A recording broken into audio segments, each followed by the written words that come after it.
I've really aged like a warm glass of milk in the hot sun, haven't I? You've got so many songs. Yeah, it's good and financially really lucrative. I'm ordering all these drinks and I'm like, listen, everybody get in, I've got this. And then I put my card in and it never worked. But it really felt at one point that I wouldn't be able to do it again. I wanted the first time people saw me again on stage to be the last place they saw me fail. I was floods of tears at the end because I didn't realise how much I'd missed it. Plus I was contractually obliged to play an hour and a half.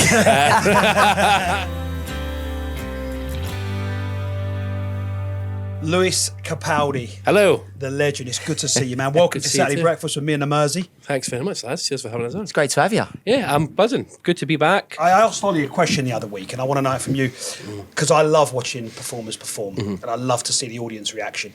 And I said to him, does it ever become a job? Like, you're looking out to all these people, they're singing the songs back to you. And he said, yeah, sometimes it does. Yeah. But having 2 years out, Yeah.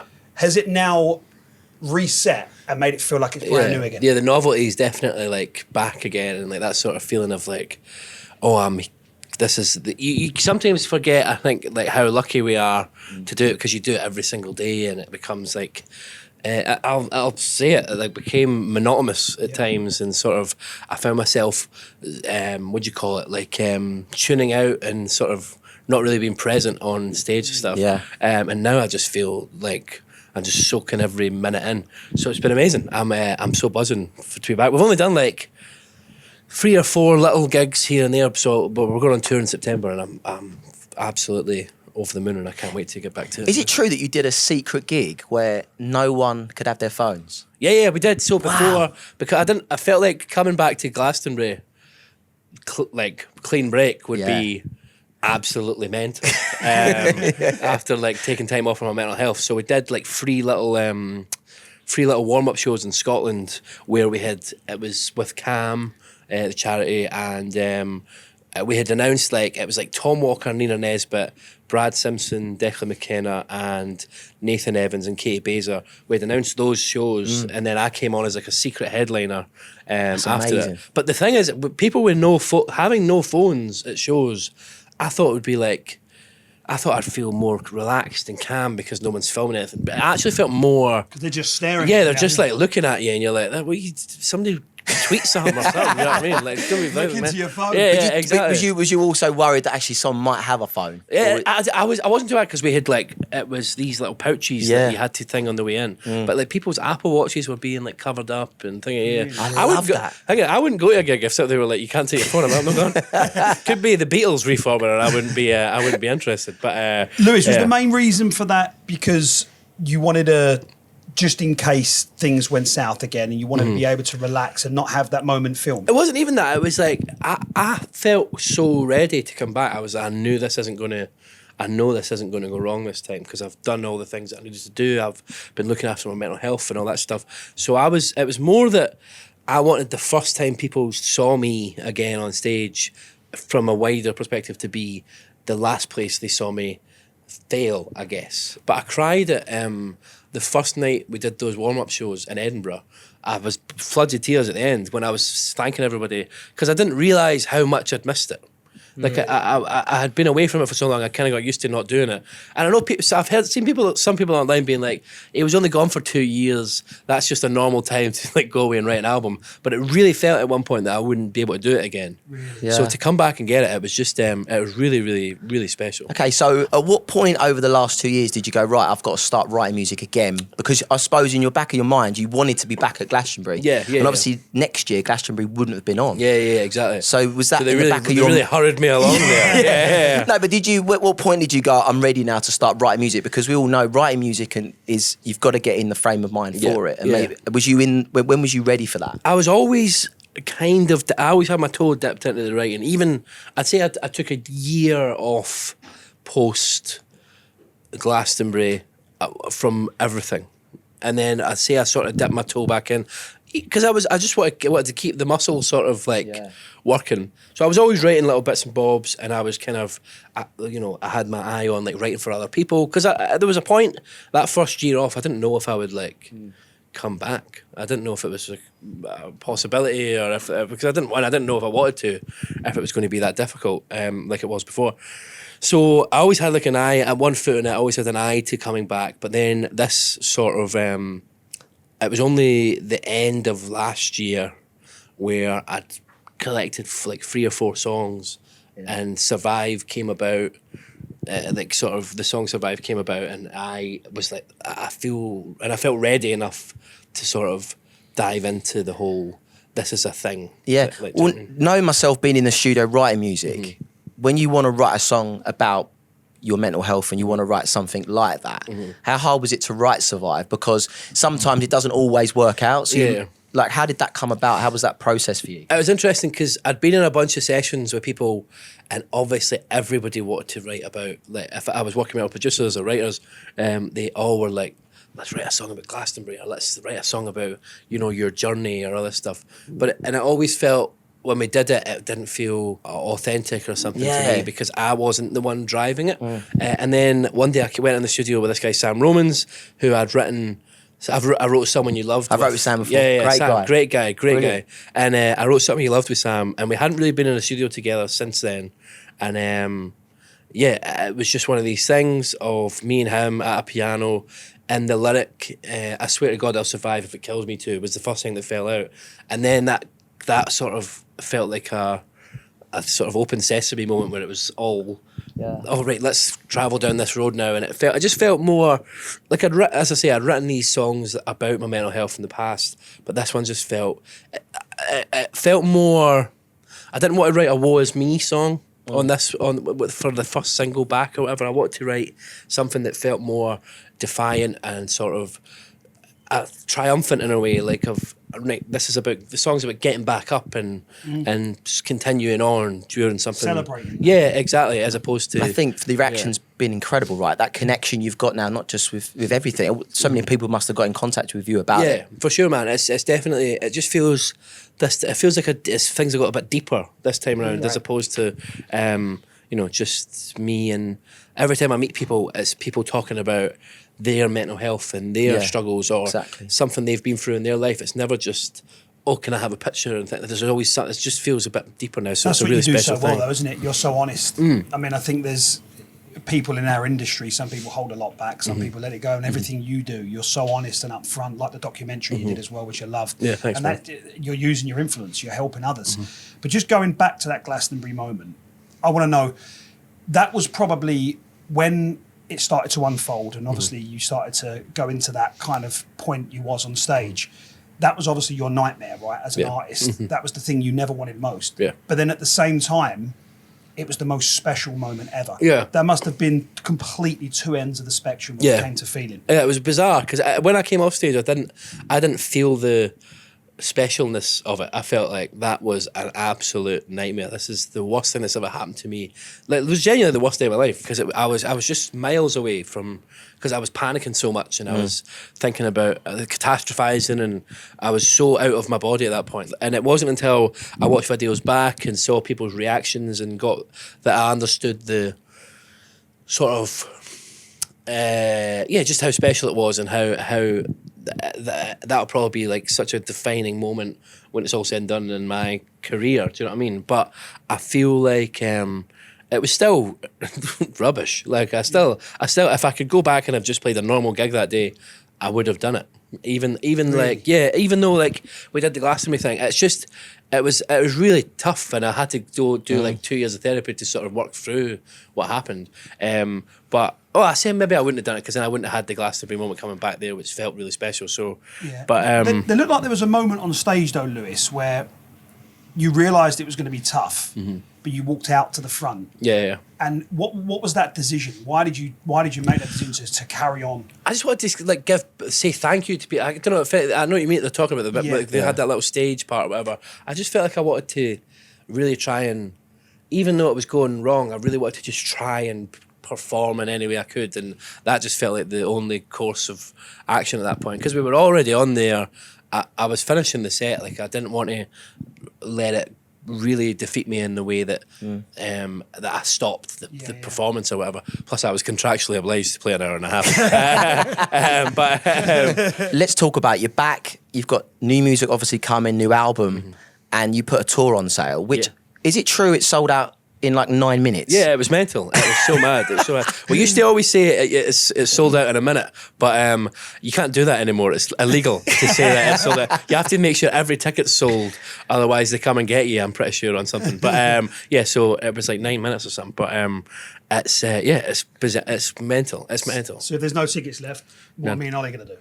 You guys are always allowed in. You guys are always allowed in. My man, Right, we'll get that. We've got that on camera. Some comps for the Heart team. Do you know what I'm saying? Yeah. Well, actually, the last time I saw you with us, I don't know if you remember this, was at Wimbledon. Yeah, I do. Yeah, 3 years ago. Yeah. And what's really like blows my mind, because you talk about, just said then, it's only been 2 years been away. Yeah. But I remember you were just releasing your brand new single, and I remember you saying to me, I just don't want to be a one-hit wonder on it. Yeah.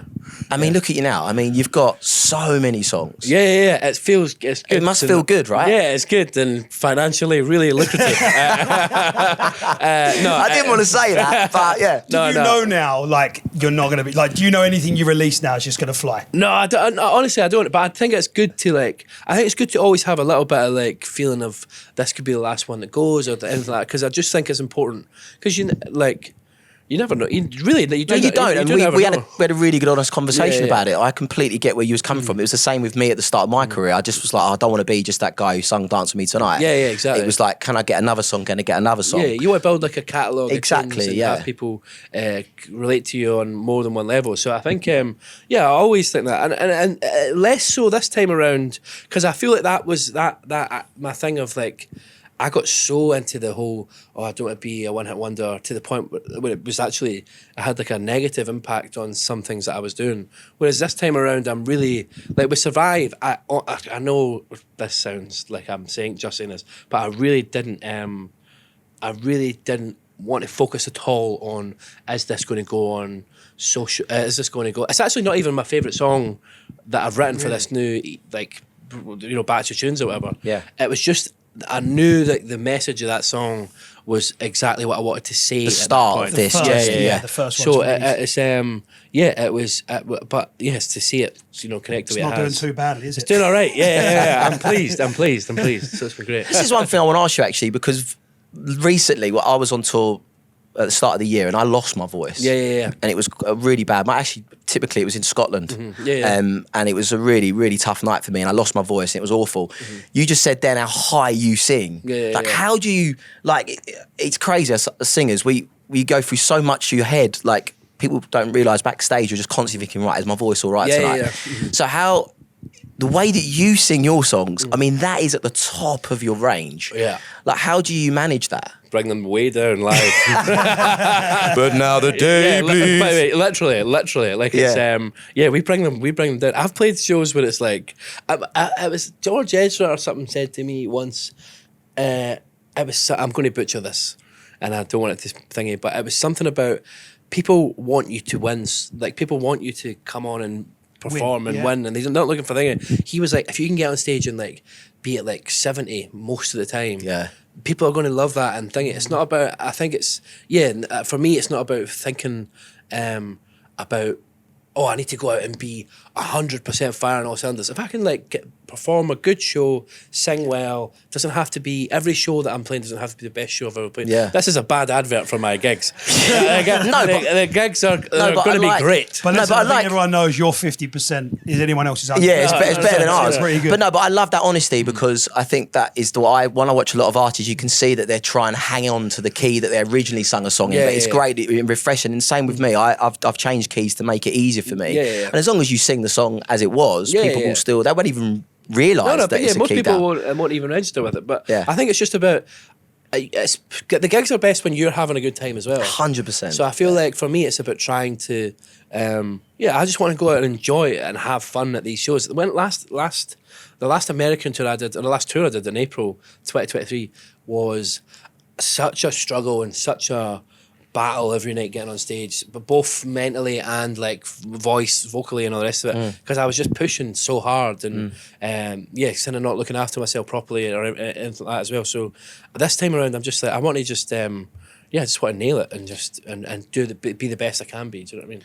Lewis, I'm going to ask you. I mean, Ollie just mentioned there your kind of meet at Wimbledon you had. You said something in an interview once. I don't know if you meant me, and you probably didn't. And I'm going to sink into the sofa right now. But you said you was once at a party in LA when you first started. It was you. Yes. Tell me where it was. Yeah. It was at the Nice Guy after Niall's gig.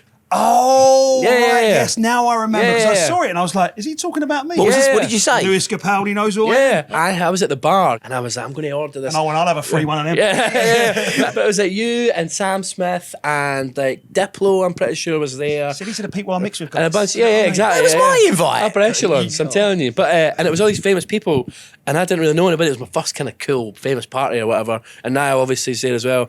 And I'm like, ordering all these drinks, and I'm like, listen, everybody get it. And I've got this. And then I put my card in, it never worked. So I'm like, and it gets declined. And then my piano player Aidan is with me at the time, and I was paying his wages, right? So if my card's not working, or if I was like, I'm thinking, I was like, Aidan, you need to give me your card immediately on the slide. And he's absolutely sweating. Yeah, I'm like, Aidan, give me your card. This give is me your card. LA debut. Yeah, this is it. How much was it? It was like $200 and something, Yeah.